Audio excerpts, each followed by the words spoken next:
So what do you guys know about the new season? Let's start there. Okay, let's start in the top lane. What has changed? What has changed? Okay, so there's this new bush that doesn't do much, to be fair. It doesn't do much, but this is kind of the biggest change for top lane. For you to be able to gank here, you need to have a dash. Like, you can't walk like this, right? If you walk like this, you will take a lot of damage. So for example, champs like LEC can jump here, take 1 tower damage or 1 tower shot, and it's fine. But on red side, depending on the champ you're playing against, it's kind of hard to gank. And then they also removed this bush here, that was here, and only put a pixel, which means if you have 1 ward, you are kind of safe for the most part. For the most part. Again, you can still be ganked. It's a little bit more placebo than this, but it just makes top lane a bit easier to play, I would say. And from blue side, you're kind of ungankable. Same situation though, if you have a jump or you're playing like Rek'Sai or something like that, you can jump over here, right? And you can take 1 tower shot and it's fine. So that's top lane. You're kind of hard to gank on both sides, but you are gankable. Like for example with a ward, can jump over, or like Listen for example. And if you are playing blue side, it's very hard to gank unless you're coming from here. These small wards or small corridors doesn't really change much for you. It's more for like Baron fights and stuff, like how you have to enter. But for ganking wise top lane, this is quite nice. It also means like bully matchups are way better. Okay, let's go to mid lane. I will just break down top lane, mid lane, bot lane, and then a little bit about like how the map is structured around the dragon, in the jungle, Baron, and like what the changes mean to some degree. So mid lane, let's just take a look around mid lane, like from here to here, I would say. So mid lane, so far, I mean the bushes are pushed back way more. So from here to here, they're pushed back way more, but you can still gank. You can still gank from line bush. So this is called line bush. You can still gank from here, but the big changes are here. So basically, they have added this funny little thing, which basically means that there are more chokes in like team fights and stuff. But you can walk through here, for example, take 1 tower shot, maybe 2. Maybe you can jump, and then you can gank from here, right? And obviously the same goes on the other side, because it's a symmetrical map. So you come from here, and then you can gank. And you can get away with 1 tower shot, like bare minimum, if you jump from here to here, right? And most jungle champs have jumps, like Lee Sin, Seju, Javan, Rel, any champ like that. But yeah, you can still gank from line bush. It's a bit harder, but in return you got this little passage here, which makes you more diveable, more gankable. And obviously you can still gank from here, so nothing changed on this side. Same here, right? Symmetrical map. But you're pretty exposed, I would say, for the most part, if you can find an angle as a jungler through mid. These line bush changes doesn't mean that you're not gankable anymore. You're definitely still gankable. It just means that you are a bit safer from line bush. And again, usually jungle champs with dashes can jump over from here to here, here to here. But these wards are still nice. So this one I call the caps ward. Bot lane, bot lane, bot lane, bot lane. Bot lane, a lot of things happened. So, for example, this new ward or this new passage here, same up in the top side. This one makes you more diveable. Same goes for the other side, right? Like you can go from here to here, but it's not that big of a change, you know. This one is normal, this one is not. Then there is this one, the tri-bush. It is a tri-bush, you know, it's a tri-bush here, and then you got a new tri-bush. You still have the line bush from the other side. But the thing that makes red side pretty scary on bot lane is you can do 3 camps. For example, you could do Raptor, Golem, Red, and if this is not covered, you can walk like this and then go past here if you think the tri-bush is warded. And then you come from very, very deep. And you can do this without taking a tower shot, which is quite crazy.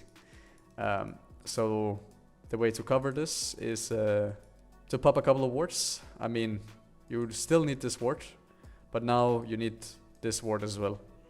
And if it's a champ that can jump, you know, things can get quite frisky quite early. So now you have 2 wards, right? But if you're playing J4, for example, you can jump this wall, you skip these 2 wards, you can wait here, jump this wall, and then you gank from here. So, you know, there's some changes. You know, you can be very creative here. I think if you are a jungler that wants elo, then you should definitely abuse this on blue side. Either by making sure that you know if this is warded. So for example, you ward here early. You just do it yourself because then you don't rely on anyone else. But you can ward here. And then if they ward, okay, then you know it's warded. And you can just jump over here, jump again, or jump over here. Walk here if there's no ward, and then you just kill them, right? So it's quite broken. And on blue sides, kind of similar, but not really. So on blue side, if you, again, as a jungler, you can be really creative, right? So if you're playing blue sides, Sejuani, Lee Sin, Sejuani probably better. You can do red, Golem, Raptor. If you want to gank bot lane, then you can either take some more camps, right? Or you can jump over here, not with the blast cone, it shouldn't spawn this, should have spawned at this time. And you can walk in here, jump again, and you know, people are quite gankable, stuff like that, right? So there's a lot of champs with where you can be creative and you can find a lot of picks, because it's not reliable that you can ward this, this, and this. You know, it's 3 wards. You don't have those kind of capabilities. So usually it would max be 2, and if you're creative and you track wards, you can easily find flashes or picks or kills, right? So it is very, very nice, and something to consider doing as a jungler. But TLDR on bot lane, they're quite gankable. If you're creative, you'll usually find flashes or kills or leads. Okay, so that's top lane, mid lane, and bot lane. Let's look into just the map in general. What has changed? So this bush here wasn't new, right? It's been here for some time. This wall here is a new wall. Surprise, surprise. This bush here is a new bush. I have a name for this bush, but I won't tell you. It's a secret. So this wall here basically means dragon is a bit harder to do. Why is it harder to do? So let's say I hit this a bit. Now I'm kind of vulnerable to getting killed, you know what I mean? If someone decides, hey, I want to late contest or contest the dragon, I mean, you have to take this dragon and you have to pull it to one side, and then you have to make sure that things are Gucci on this side, which basically means, you know, we know if there's people that are able to come, we have some vision, we know what can happen, what can't happen. And if you don't do that, you're very exposed. If you just pull it into the middle, right, like this. I mean, obviously you can still turn, nothing has changed like that. You can still turn on any side, but you can't run away anymore from here. So you either have to turn or you have to die. It's a bit of an unfortunate thing. Okay, let's move on. Baron area, same thing with this bush here, this bush and this wall here. I mean, I can talk about these after. This bush and, I mean, same thing, same concept applies, except you have this spot here where you can run out, right? You can run out from here, so it's not a big difference in that sense, and you don't need to be as like safe in terms of like dragon, where you have nowhere to go. Yeah, I mean, nothing really changed around Baron. It's just a bit of a larger area. It's a larger area, more space to maneuver, and like more chokes. Like for example, this choke here is a big fucker compared to last season. It's a very, very big one. It can be hard to hold the entire thing unless you have something specific. And this one feels really, really bad to go through. I mean, this one again, right? It seems way bigger. Yeah, that's it, I think. Is that all the changes to the map? Looks like it. Let me see.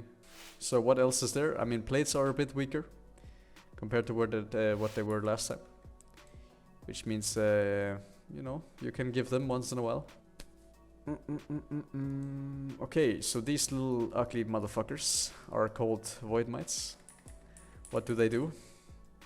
Well, they do a bit of damage, and I mean they're like a mini herald, I guess you could say, in terms of like an objective to fight over.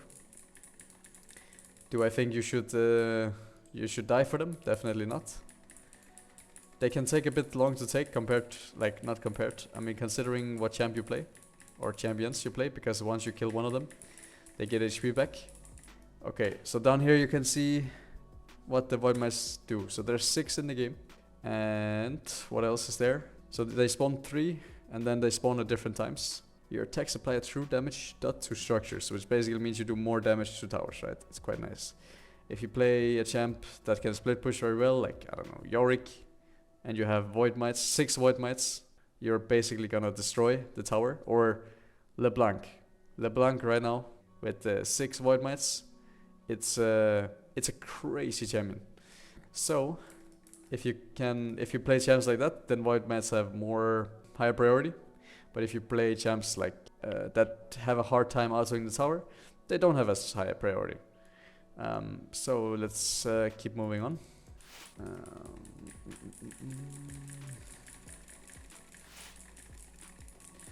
I'm just gonna spam my buttons here. So you can use Herald for 2 things. You can either use it in a fight to be creative, or you can use it for tower. The reason why Herald is a bit cooler now is because you know, you can ride it and that's pretty cool. You can ride it and that's pretty cool. All right, let's see. Let's go butt. Let's see if I can ride it. I've never tried it before. So you summon it, and then it walks a bit, I guess. And then you ride it. Oh shit. And you aim for the tower. Nice, nice. And it doesn't do a lot of damage. It doesn't do a lot of damage. And if you kill a tower, you can ride it again. So that's pretty cool. I mean, I rode it into the tower, right? But you can continue going into the next one. But what's so cool about it is, let's say Dragon spawns or Baron spawns or something like that, and you're playing a champ that can engage, maybe Rel or Lee Sin or Malphite or something like that, and you have the Herald, you can summon the Herald. Anyone can ride it, if I'm not mistaken. Yeah, anyone can ride it if you place it. So let's say you place it here or something. Malphite jumps in, Dragon fight, you just send it with the Herald, and then you ult with Malphite. So that's pretty cool if you want to be creative in that sense. So it gives you a lot more tools, I guess you could say, like that. For example, if you place it on mid and you pop it into Herald, it doesn't do a lot of damage. It does less than second Herald did in season 13. So it's like, you know, who gives a shit. And Baron can spawn 3 different funny things. So there's 3 different maps of the Baron. One thing to notice or note about Baron is it feels tankier this season than it did in season 13. The reason for that is because minions or jungle camps got more HP. All jungle camps, which means Baron also got more HP. Baron has this debuff, as you can see down here. This unit deals 50% reduced damage to Baron Nashor. It feels like everyone has it, but it's not the case. Alright, that was season 14 breakdown in a very fast-paced manner.